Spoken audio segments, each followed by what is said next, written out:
This is one of the most haunting cases of wrongful conviction in recent memory.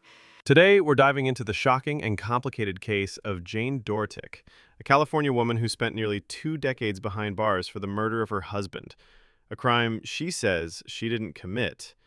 And now, the system agrees. Let's rewind back to February 2000. Jane reported her husband, Bob Dortick, missing. She told authorities he'd gone out for a jog and never came back. The next morning, Bob's body was found on the side of a road. He'd been bludgeoned and strangled. Immediately, suspicion fell on Jane. Investigators claimed the murder didn't happen where the body was found, but in the couple's own bedroom based on bloodstains discovered throughout the room, on the bed, on the walls, even on the ceiling. Jane said Bob had suffered a nosebleed recently and that their dogs had also bled, but police weren't buying it.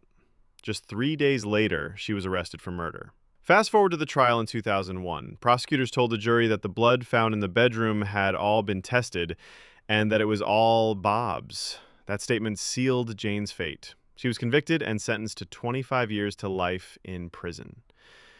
But here's the twist. Years later, Jane's case was picked up by the Loyola Project for the Innocent. Their deep dive investigation revealed something shocking.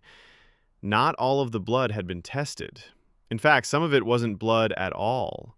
And many of the stains prosecutors told the jury belonged to Bob were never tested to begin with. So what happened? Was Jane convicted on assumptions, on partial facts presented as whole truths? That's exactly what her defense argued.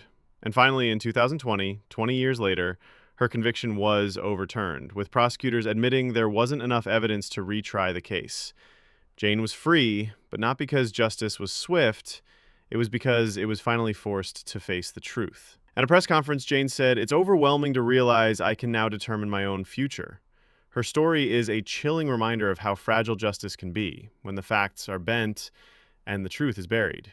What do you think? Was this justice delayed or justice nearly denied? Drop your thoughts in the comments. And if you want more deep dives into real-life cases and courtroom twists, make sure to like, subscribe, and hit that notification bell.